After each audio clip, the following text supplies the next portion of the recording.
السلام علیکم ورحمۃ اللہ وبرکاتہ۔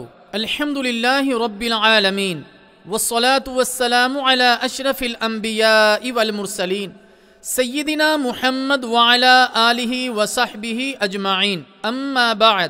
عید الفطر کے احکام و مسائل کے بارے میں دنیا کی ہر قوم میں عید اور تہوار ہیں جس میں وہ کسی مقام پر اکٹھا ہوتے اور خوشیاں مناتے ہیں۔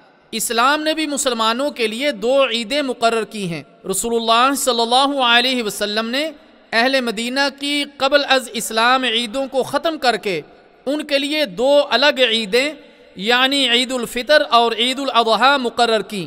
مسلمانوں کی عیدیں صرف 2 ہیں، ان کے علاوہ جتنی خود ساختہ عیدیں ہیں یہ سب بدعت ہیں۔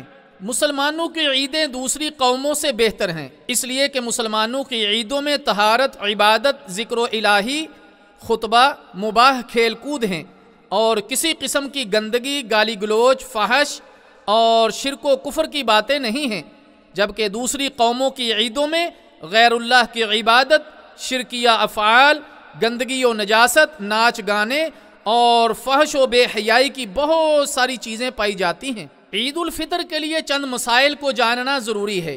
نمبر 1، غسل کرنا۔ سیدنا علی المرتضیٰ رضی اللہ تعالی عنہ فرماتے ہیں جمعہ، عرفہ، قربانی اور عید الفطر کے دن غسل کرنا چاہیے۔ نمبر 2، صدقۃ الفطر ادا کرنا۔ رسول اللہ صلی اللہ علیہ وسلم نے حکم دیا کہ عید الفطر کی نماز کے لیے گھر سے نکلنے سے پہلے صدقۃ الفطر ادا کیا جائے۔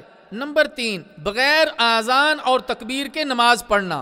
سیدنا جابر بن عبداللہ رضی اللہ تعالی عنہ فرماتے ہیں میں نے رسول اللہ صلی اللہ علیہ وسلم کے ساتھ عید کی نماز پڑھی، آپ نے بغیر اذان اور تکبیر کے خطبہ سے پہلے نماز پڑھائی۔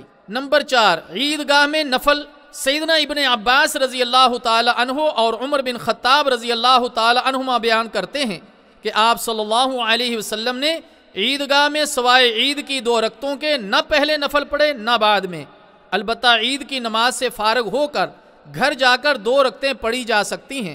نبی مکرم صلی اللہ علیہ وسلم نماز عید مسجد میں نہیں پڑھا کرتے تھے بلکہ آبادی سے باہر عیدگاہ میں نماز ادا کرتے۔ سیدنا ابو سعید خدری رضی اللہ تعالی عنہ سے روایت ہے کہ نبی مکرم صلی اللہ علیہ وسلم عید الفطر اور عید الاضحیٰ کے دن عیدگاہ کی طرف نکلتے تھے۔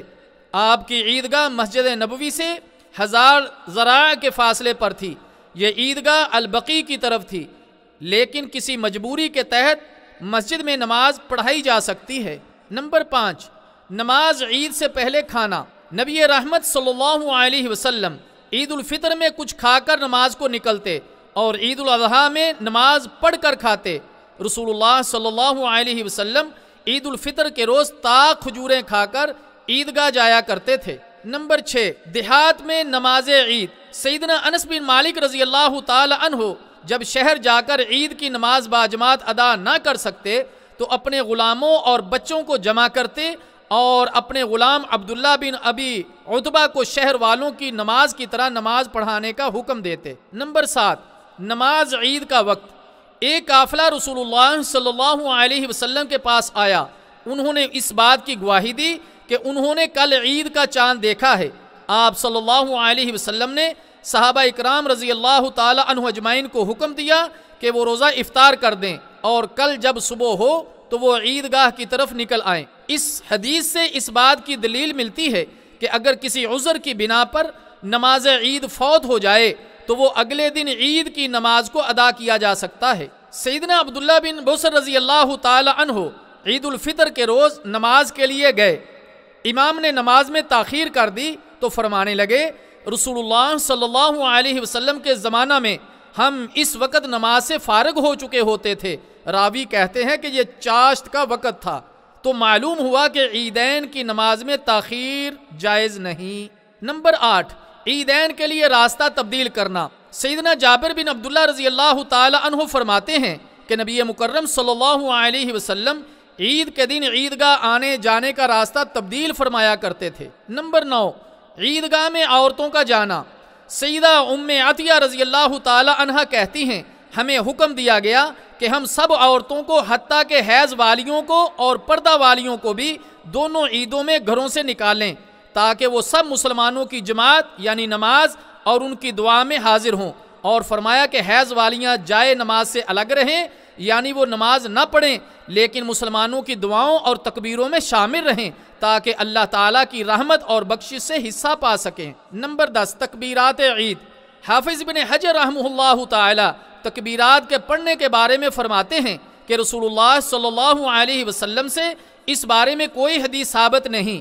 سیدنا عبداللہ بن عباس رضی اللہ تعالی عنہما 9 ذی الحجہ کو نماز فجر سے لے کر 13 ذی الحجہ نماز عصر تک تکبیرات کہتے تھے۔ سیدنا سلمان رضی اللہ تعالی عنہ یوں تکبیرات کہتے: اللہ اکبر، اللہ اکبر، اللہ اکبر کبیرہ۔ اور مشہور تابعی ابراہیم نخعی رحمہ اللہ تعالی سے روایت ہے کہ لوگ عرفات کے دن نماز کے بعد قبلہ رخ ہو کر کہتے: اللہ اکبر، اللہ اکبر، لا الہ الا اللہ، واللہ اکبر، اللہ اکبر، وللہ الحمد پڑھا کرتے تھے۔ سیدنا عبداللہ بن مسعود رضی اللہ تعالی عنہ بھی ان الفاظ سے تکبیر کہا کرتے تھے۔ نمبر 11، نماز عید کا طریقہ۔ رسول اللہ صلی اللہ علیہ وسلم عید الفطر اور عید الاضحیٰ کے دن عیدگاہ جاتے، سب سے پہلے نماز پڑھتے، پھر خطبہ دیتے، جبکہ لوگ صفوں میں بیٹھے رہتے۔ خطبہ میں لوگوں کو نصیحت اور وصیت کرتے اور حکم دیتے، پھر واپس لوٹتے۔ ام المؤمنین عائشہ صدیقہ رضی اللہ تعالی عنہا سے روایت ہے کہ بے شک رسول اللہ صلی اللہ علیہ وسلم عید الفطر اور عید الاضحیٰ کی نماز کی اول رکعت میں 7 تکبیرات کہتے اور دوسری رکعت میں 5 تکبیرات کہتے۔ رسول اللہ صلی اللہ علیہ وسلم سیدنا ابو بکر، سیدنا عمر اور سیدنا عثمان غنی رضی اللہ تعالی عنہ اجمعین پہلے نماز پڑھتے، پھر خطبہ دیتے۔ صحابہ اکرام رضی اللہ تعالی عنہ اجمعین عید کے روز ایک دوسرے کو ملتے تو ان الفاظ سے دعا دیتے: تقبل اللہ منا ومنک، اللہ تعالی ہم سب سے اور آپ سے قبول فرمائے۔ ہم اللہ تعالی جل شانہ سے دعا کرتے ہیں کہ اللہ تعالی ہمیں ان مسائل کو سمجھنے کی اور ان پر عمل کرنے کی توفیق عطا فرمائے، اور اللہ تعالی ہمارے روزوں کو بھی قبول و منظور فرمائے۔ جزاکم اللہ خیر، وصلی اللہ وسلم علی نبینا محمد۔